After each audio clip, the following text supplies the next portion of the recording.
mes parents ne sont pas venus à l'enterrement de ma fille, mais une semaine plus tard, ils ont exigé son fonds en fiducie de 950 000 $, non pas pour moi, mais pour le mariage de ma sœur cadette. Écoutez attentivement, car cette histoire va vous briser le cœur et vous bouleverser profondément. Je m'appelle Amara Johnson, j'ai la vingtaine, je suis une mère célibataire et une femme qui apprend encore à survivre lorsque les personnes censées vous aimer le plus vous laissent tomber. Ma petite fille, Zaria, n'avait que 6 ans quand elle est décédée. Un instant, elle riait, me demandant de lui relire son histoire préférée, et l'instant d'après, elle n'était plus là. Une maladie soudaine l'a emportée d'une manière qui n'avait aucun sens et a laissé mon monde en miettes. Je ne pouvais plus respirer, plus manger, plus imaginer une vie sans sa petite main dans la mienne. L'enterrement fut un brouillard de tristesse et de chuchotements. Des amis et des parents éloignés sont venus, certains apportant des fleurs, d'autres offrant simplement des étreintes. Mais les personnes qui auraient dû être là quoi qu'il arrive, mes propres parents, Hélène et Richard Johnson, n'ont même pas passé un coup de fil. Ils ne sont pas venus. Ils n'ont pas envoyé de mots. Rien. Je suis resté là, dans le cimetière, sentant le poids de mon chagrin doubler à cause de leur absence. Mon cœur hurlait que s'ils ne pouvaient même pas se présenter pour le dernier adieu de leur petite fille, c'est qu'ils ne s'étaient peut-être jamais vraiment souciés d'elle. Je savais depuis des années que mes parents favorisaient ma sœur cadette, Maribel. Elle obtenait tout. Les nouveaux vêtements, les voyages, le droit de ne jamais se plaindre. Quand j'osais me défendre, j'étais qualifié d'égoïste ou de difficile. J'avais appris à ravaler ma peine, mais la perte de Zaria a fait exploser toute cette douleur. C'était comme une blessure à vif qui n'avait jamais eu la chance de guérir. En m'éloignant de la tombe, tenant la petite urne avec les cendres de Zaria, je me sentais complètement seul. Le vide n'était pas seulement dû à sa perte. C'était parce que les personnes sur qui je comptais pour me soutenir dans mes heures les plus sombres n'avaient même pas reconnu ma douleur. Ils avaient davantage aimé ma sœur, et maintenant, j'avais l'impression qu'ils m'avaient complètement effacé, moi et Zaria, de leur monde. Chaque pas loin de ce cimetière était lourd, chacun me rappelant la trahison à laquelle je ne pouvais échapper. Je ne savais pas encore que ce n'était que le début. Moins d'une semaine plus tard, au lieu de m'offrir du réconfort, mes parents ont appelé. Ils n'ont pas parlé de Zaria, n'ont pas dit « je suis désolé » ou « nous sommes là pour toi ». Ils ont parlé du mariage de ma sœur et du fait que le fonds en fiducie de Zaria devrait aider à le payer. Je n'arrivais pas à croire ce que j'entendais. Ma petite fille, à peine partie, et la première chose à laquelle ils pensaient était d'organiser une fête somptueuse pour la sœur qu'ils avaient toujours gâtée. À ce moment-là, j'ai réalisé que mon chagrin ne concernait pas seulement la perte. Il concernait la trahison, et c'était personnel. Les personnes en qui j'avais le plus confiance m'avaient montré leur vrai visage, et je devais trouver un moyen de survivre, pour Zaria et pour moi-même. En grandissant, mes parents ont toujours été stricts, mais pas d'une manière qui semblait juste. Hélène et Richard Johnson attendaient de moi que je suive les règles sans discuter, que je ne me plaigne jamais et que je fasse passer la famille avant moi. Mais peu importe mes efforts, cela ne semblait jamais suffire.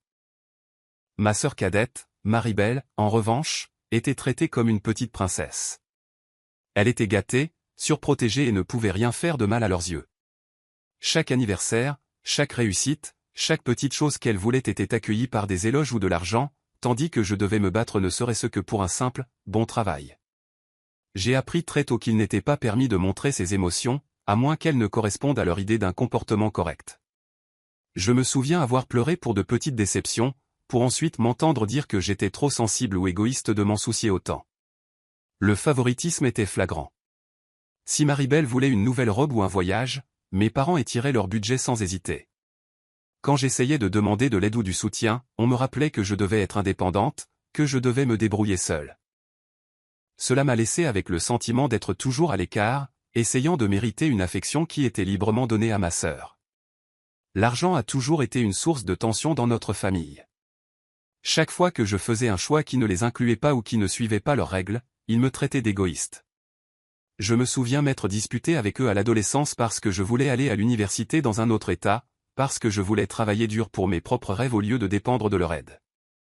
Maribel n'a jamais eu à faire quoi que ce soit.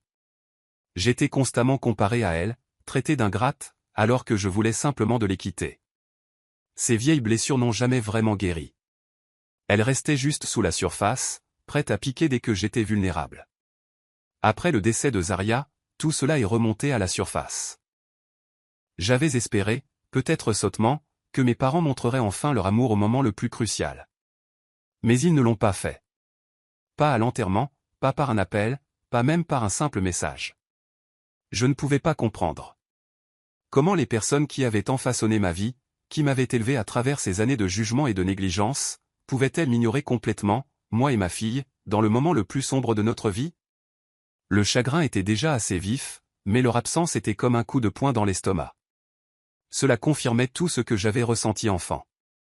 Je n'étais jamais assez bien pour eux, et ma sœur était toujours l'enfant chéri. Assise seule dans le silence après l'enterrement, je repassais en boucle chaque dispute, chaque moment où l'on m'avait dit que j'étais égoïste, chaque réussite qui était passée inaperçue. J'ai alors réalisé que mon chagrin ne concernait pas seulement la perte de Zaria.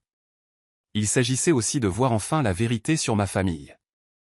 Ils avaient toujours choisi Maribel plutôt que moi, et ils n'allaient pas changer. Le rejet m'a blessé plus profondément que la maladie, la perte ou l'enterrement lui-même. Il m'a amené à remettre en question non seulement leur amour, mais aussi ma capacité à dépendre de quiconque dans cette famille. Pour la première fois, j'ai compris les schémas de ma vie, les trahisons répétées et le favoritisme qui m'avaient façonné. Et aussi douloureux que cela fut, cela a également déclenché quelque chose en moi. Une résolution que, quoi qu'il arrive, je ne laisserai pas leur négligence me définir, ni la mémoire de ma fille. Quand je repense au père de Zaria, Devin, mon cœur se serre d'une manière différente. Il était parti depuis des années, emporté trop tôt dans un accident de voiture qui m'a laissé élever notre fille seule. Devin n'était pas parfait, mais il aimait Zaria profondément. Avant son décès, il avait été prudent avec son argent, faisant des heures supplémentaires et économisant chaque dollar qu'il pouvait. Il voulait s'assurer que même si quelque chose lui arrivait, Zaria aurait un avenir sûr. C'est pourquoi il a créé le fonds en fiducie, 950 000 $, mis de côté à son nom. C'était sa façon de la protéger encore, même depuis l'au-delà. Pendant des années, je n'y ai jamais touché. Ce n'était pas à moi. C'était à elle, destinée à ses études, à ses rêves, peut-être même à sa première maison un jour. J'imaginais m'asseoir à côté d'elle à 18 ans, lui montrer les papiers et lui dire « Ton papa s'est assuré que tu serais toujours en sécurité ». Cette seule pensée me donnait de la force quand les temps étaient durs, quand les factures s'accumulaient, ou quand je faisais des doubles journées juste pour nous maintenir à flot. Je refusais de puiser dans le fond parce qu'il ne s'agissait pas de moi. C'était la dernière promesse que Devin lui avait faite. Mais après la mort de Zaria, tout a changé. Les avocats m'ont dit que l'argent me revenait maintenant en tant que sa tutrice. Légalement, il était à moi. J'étais assise dans ce bureau, les papiers étalés devant moi, et j'avais l'impression d'étouffer. 950 000 $, et cela me semblait plus lourd que n'importe quelle dette, n'importe quelle facture, n'importe quelle responsabilité que j'avais jamais portée. Ce n'était pas une aubaine. C'était un rappel que ma petite fille était partie. Le chèque, les chiffres sur la page, ce n'était pas une bénédiction, c'était une pierre tombale écrite à l'encre. Je ne pouvais pas le voir comme de l'argent pour moi.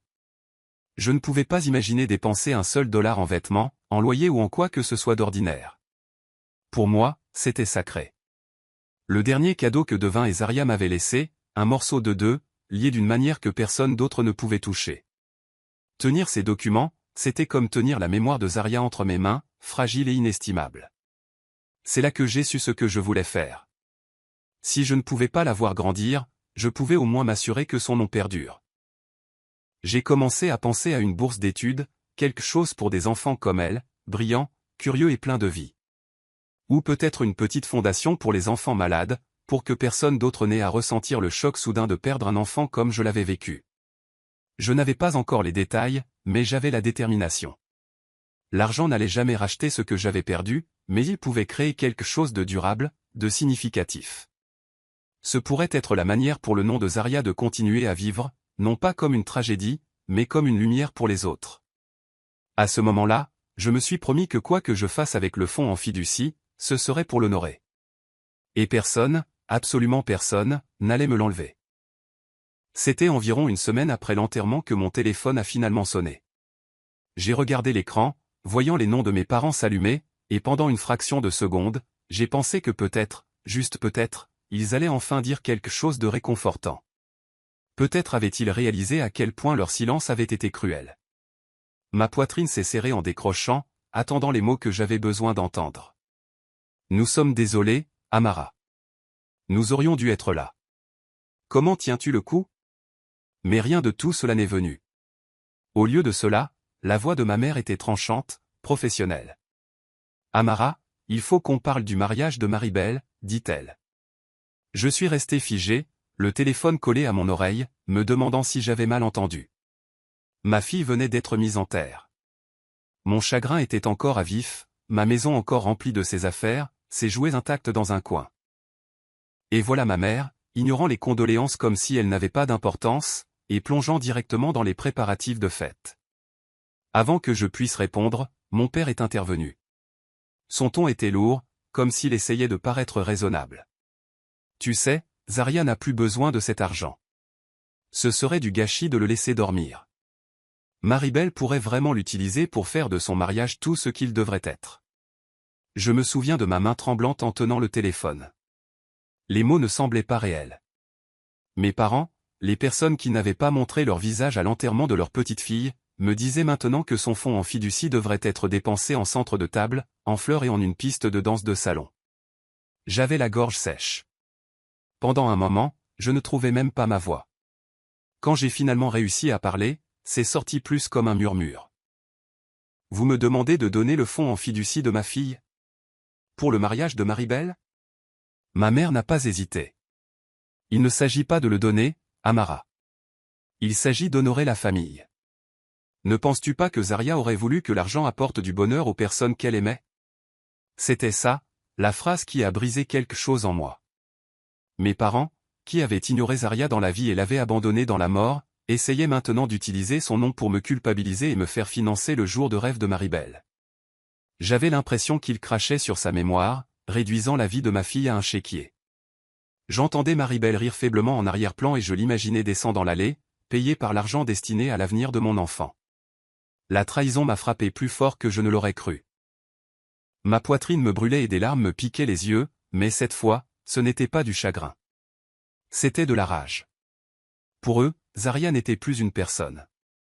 Elle n'était qu'un fond, un numéro sur un papier, un moyen de faciliter la vie de Maribel.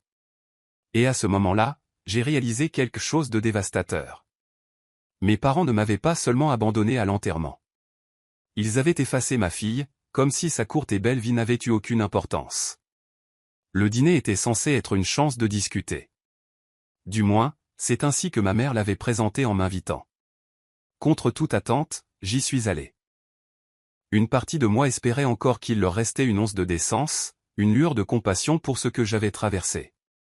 Au lieu de cela, dès l'instant où je suis entré dans le restaurant et que j'ai vu Maribel assise là dans sa robe de créateur, souriant comme si le monde lui appartenait, j'ai su exactement quel était le véritable objectif de ce dîner. Nous nous sommes assis, et l'air était lourd de tension. Pendant quelques minutes, personne n'a dit grand-chose, juste le cliquetis des couverts et les sourires forcés de mes parents. Puis Maribel s'est penchée en avant, sa voix dégoulinante d'une fausse douceur. Amara, tu sais que Zaria aurait voulu le bonheur de la famille. Elle ne voudrait pas que tout cet argent dorme sur un compte alors qu'il pourrait rendre mon mariage magnifique. Je me suis figé, la regardant de l'autre côté de la table. L'audace dans son ton me retournait l'estomac. Elle parlait de ma fille comme d'une idée abstraite, pas d'une petite fille qui avait ri, joué et tenu ma main chaque soir avant de dormir. Avant que je puisse répondre, mon père est intervenu. Ta sœur a raison. Il ne s'agit pas de cupidité. Il s'agit d'honorer Zaria d'une manière qui apporte de la joie à tout le monde. Quelle meilleure façon de garder son esprit vivant qu'à travers une célébration familiale? Ma mère a acquiescé avec empressement, en rajoutant. Exactement. Garder l'argent juste pour toi est égoïste. Tu t'accroches au chagrin au lieu d'aller de l'avant. Si tu aimais vraiment Zaria, tu voudrais utiliser cet argent pour créer du bonheur, pas le laisser pourrir. Leurs mots étaient comme des couteaux, chacun s'enfonçant plus profondément. J'avais à peine dit un mot, mais j'étais déjà dépeinte comme la méchante, l'égoïste, la fille ingrate qui ne savait pas comment honorer son enfant. Mes mains tremblaient sous la table. Je me suis tourné vers Maribel, qui souriait maintenant d'un air suffisant, ses yeux brillants de satisfaction. Elle voulait ça. Elle voulait que je sois acculé, culpabilisé, poussé à la soumission comme je l'avais toujours été quand nous étions enfants. N'osez même pas, ai-je finalement dit, ma voix brisée mais ferme. N'osez pas utiliser le nom de ma fille pour justifier votre cupidité. Zaria était mon enfant. Pas la vôtre. Pas à vous de l'effacer. Pas à vous de le dépenser. Maribel a levé les yeux au ciel en croisant les bras. Tu es dramatique, Amara. Ce n'est que de l'argent. Tu ne peux pas la ramener. C'en était trop. Ce fut la goutte d'eau qui a fait déborder le vase. J'ai repoussé ma chaise si fort qu'elle a raclé le sol. Le restaurant est devenu silencieux un instant alors que je me levais, les larmes me brûlant les yeux. Je ne vous pardonnerai jamais pour ça, ai-je dit, ma voix assez forte pour que toute la table l'entende. Sans un autre regard pour leurs visages, ces visages suffisants et sans cœur, je suis sorti. Et pour la première fois de ma vie, je ne me sentais pas coupable de les laisser derrière moi. Après ce dîner, j'ai cessé de répondre à leurs appels. J'ai bloqué leurs numéros, ignoré leurs messages et fermé toutes les portes qu'ils pensaient encore avoir ouvertes vers moi. Pour la première fois de ma vie, j'ai complètement coupé les ponts. Ce n'était pas facile. Aussi tordue qu'ait été ma relation avec eux, ils étaient toujours mes parents, toujours les voix que j'avais entendues en grandissant, les personnes à qui on m'avait toujours dit d'obéir. M'éloigner, c'était comme m'arracher une partie de moi-même. Mais je savais que si je ne le faisais pas, ils continueraient à me briser petit à petit. Le silence qui a suivi était lourd. Mon appartement semblait plus froid, plus silencieux que jamais. Je me réveillais la nuit en m'attendant à entendre les pas de Zaria courir dans le couloir où sa petite voix m'appelait. Au lieu de cela, il n'y avait que le bourdonnement du réfrigérateur et le son de ma propre respiration. Le chagrin m'enveloppait comme une couverture que je ne pouvais pas secouer. Certains matins, je n'avais même pas envie de sortir du lit. Dans cette immobilité, mon esprit a rejoué chaque instant de mon passé. Toutes les fois où j'avais été traité d'égoïste pour avoir dit non. Toutes les fois où l'on m'avait fait me sentir coupable simplement pour avoir voulu quelque chose pour moi. Je me souvenais des anniversaires où Maribel était couverte de cadeaux tandis que j'avais droit à un poli, joyeux anniversaire, et rien de plus. Je me souvenais des disputes sur l'argent, sur les choix, sur l'indépendance. C'était toujours la même histoire. Moi, puni pour m'être défendu, et Maribel, récompensée pour avoir pris. Plus j'y pensais, plus cela devenait clair. Mes parents ne m'avaient pas seulement blessé maintenant. Ils m'avaient conditionné toute ma vie, me faisant croire que me faire passer en premier était mal, que mes besoins n'avaient pas d'importance. Et maintenant, ils essayaient d'utiliser la mémoire de Zaria pour faire la même chose. Pour me culpabiliser et me faire céder ce qui était sacré, ce qui était à elle. Cette prise de conscience a déclenché quelque chose en moi. Une brûlure lente et constante qui devenait plus forte chaque jour. Je ne pouvais pas les laisser gagner. Je ne pouvais pas les laisser prendre le dernier cadeau de Zaria et le transformer en quelque chose de superficiel et de cupide. La vie de ma fille avait trop compté. Sa lumière avait brillé trop fort pour que sa mémoire soit transformée en budget de mariage. Alors j'ai commencé à planifier, non pas avec colère ou violence, mais avec dignité. J'ai noté des idées dans un petit carnet, tard dans la nuit quand je ne pouvais pas dormir. Des façons d'honorer Zaria. Des façons de faire vivre son nom dans quelque chose de beau. Chaque page était un morceau de guérison, un acte de rébellion silencieux contre la famille qui avait essayé de me faire taire. Au milieu de mon chagrin, j'ai trouvé une force que je ne me connaissais pas. Je ne pouvais pas ramener ma fille, mais je pouvais protéger sa mémoire. Et ce faisant, je pouvais enfin me protéger moi-même.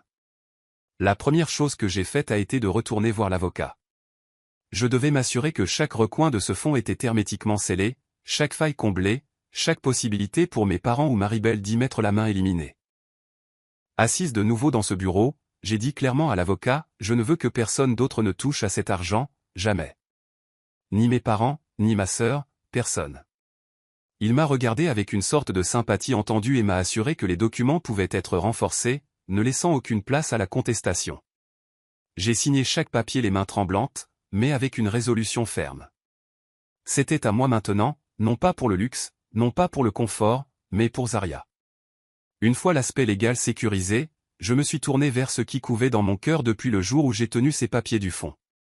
J'ai créé une fondation au nom de Zaria. Il ne s'agissait pas de moi, il s'agissait d'elle. Je voulais que les enfants confrontés à des maladies comme celle qui me l'avait ravie aient de l'espoir, des opportunités et du soutien.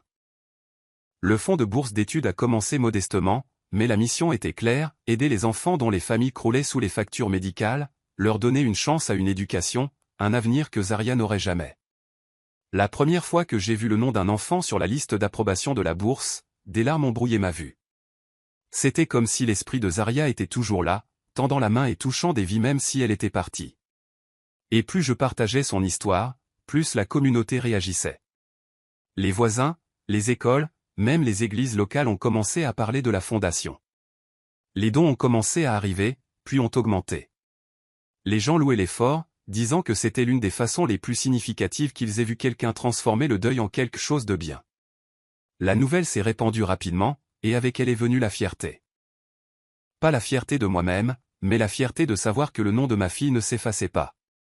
Elle n'était pas juste un souvenir enfermé dans un cimetière. Elle était vivante dans les vies qu'elle touchait. Chaque sourire d'un parent reconnaissant, chaque lettre de remerciement me rappelait pourquoi je faisais cela. Mais bien sûr, tout le monde n'était pas content. Mes parents l'ont appris, et leur réaction a été exactement ce à quoi j'aurais dû m'attendre. Ils m'ont appelé, leur voix tranchante et amère, m'accusant d'être vindicative. Alors tu préfères jeter l'argent par les fenêtres pour des inconnus plutôt que de prendre soin de ta propre famille, a ricané mon père. Ma mère a ajouté, tu penses que ça te rend noble, mais tout ce que tu fais, c'est nous punir. Tu agis par dépit envers ta sœur sans raison. Leurs mots m'ont traversé, mais cette fois, ils ne m'ont pas blessé. J'avais entendu le mot « égoïste » toute ma vie. Maintenant, ils ne faisaient que prouver ce que je savais déjà, pour eux, la famille ne signifiait que Maribel. Je n'ai pas répondu à leurs accusations. Je n'en avais pas besoin. La fondation parlait plus fort que tout ce que j'aurais pu dire. Pour la première fois, je me sentais intouchable. Leur colère ne confirmait qu'une chose, ma vengeance fonctionnait, et elle était enracinée non pas dans la destruction, mais dans la dignité. Le grand jour de Maribel est enfin arrivé, mais ce ne fut rien de comparable à l'événement grandiose dont elle se vantait depuis des mois. Sans l'argent du fonds en fiducie sur lequel elle comptait, tout a été revu à la baisse. Le lieu n'était pas la luxueuse salle de bal qu'elle avait décrite. C'était une modeste salle de banquet en périphérie de la ville. Les fleurs étaient moins nombreuses, les décorations simples et le menu bien plus sobre que ce dont elle avait rêvé. Même sa robe, bien que jolie, n'avait pas l'éclat et les détails qu'elle s'était vantée d'avoir. Dès mon arrivée, j'ai pu entendre les chuchotements. Les invités échangeaient des regards, murmurant à quel point le mariage était différent de ce que Maribel avait promis. Je pensais qu'elle avait dit que ce serait à l'hôtel Lakeside, marmonna une femme à une autre. Ça fait un peu petit, dit une autre à voix basse. J'ai saisi ces mots, et bien que je sois restée silencieuse, une partie de moi ne pouvait s'empêcher de noter l'ironie. Maribel avait toujours vécu pour les apparences, et maintenant, sans que je finance ses rêves, son image s'effritait juste devant elle. À la fin de la cérémonie et au début de la réception, la tension est devenue plus difficile à ignorer. Le sourire de Maribel semblait forcé, et chaque petite chose semblait l'irriter. Le gâteau n'était pas aussi haut qu'elle l'avait voulu, la musique n'était pas exactement la bonne, et la foule n'était pas impressionnée. Elle n'arrêtait pas de me lancer des regards assassins de l'autre côté de la salle, comme si ma simple présence était un rappel de ce qu'elle n'avait pas. Tout a éclaté pendant les toasts. Quelques amis ont parlé gentiment, mais quand quelqu'un a mentionné à quel point c'était adorable que je sois venu malgré tout, Maribel a craqué. Elle a claqué son verre sur la table et s'est levée, le visage rouge de colère. « Vous voulez tous savoir pourquoi ce mariage n'est pas ce que j'avais prévu » a-t-elle crié. La salle est devenue instantanément silencieuse, tous les yeux tournés vers elle. C'est parce que ma soi-disant sœur me l'a volé. Elle a volé mon mariage. Elle a pris de l'argent qui aurait dû aller à la famille et l'a gaspillé pour des inconnus. Le silence était épais, rompu seulement par des hoquets de surprise et le bruit de quelqu'un qui laissait tomber une fourchette. Les gens se sont tournés sur leurs chaises, chuchotant derrière leurs mains. Certains me regardaient avec sympathie, d'autres fixaient Maribel avec choc. Son marié s'est agité, mal à l'aise, essayant de la calmer, mais elle a repoussé sa main. « Ne la défends pas » aboya-t-elle. Elle ne se soucie pas de la famille, elle ne se soucie que de sa propre image. En la voyant s'effondrer ainsi devant tout le monde, je n'ai pas dit un mot. Je n'en avais pas besoin. Son propre sentiment de droit faisait le travail pour moi. La foule pouvait le voir, l'entendre et le juger sans mon aide. Le mariage qu'elle avait voulu être l'apogée de sa vie s'était transformé en une démonstration publique de son amertume. Et alors que les chuchotements s'intensifiaient dans la salle, il était clair pour tout le monde que la chute de Maribel n'était pas de ma faute. C'était à cause de sa propre cupidité. Il n'a pas fallu longtemps après le désastre du mariage pour que le coup de grâce arrive.